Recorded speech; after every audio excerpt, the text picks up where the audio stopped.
All Note 6 new guidelines from the American Academy of Pediatrics says pediatricians should be screening patients ages 12 and older for mental health issues such as depression during their checkups. CBS 4's Santiago Caicedo spoke with a child psychologist on what parents can do to make sure their child's mental health isn't ignored.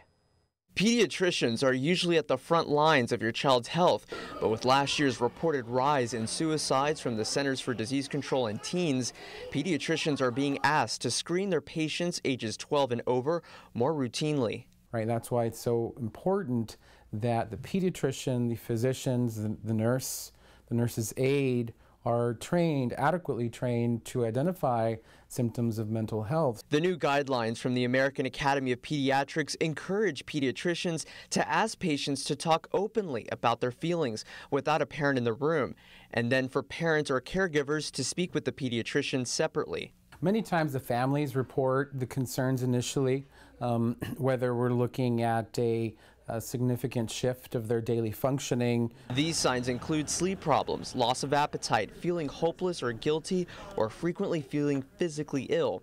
The most difficult to spot is depression.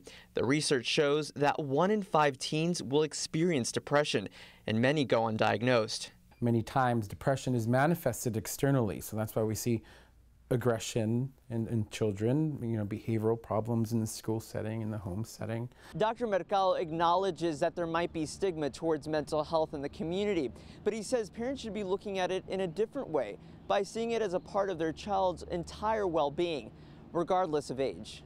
People need to realize is that, these symptoms that they are experiencing are common, and there are treatments, effective treatments for them. People do get better.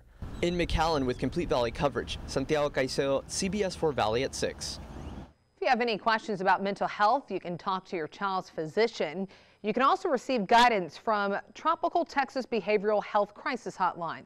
Their number is 1-877-289-7199.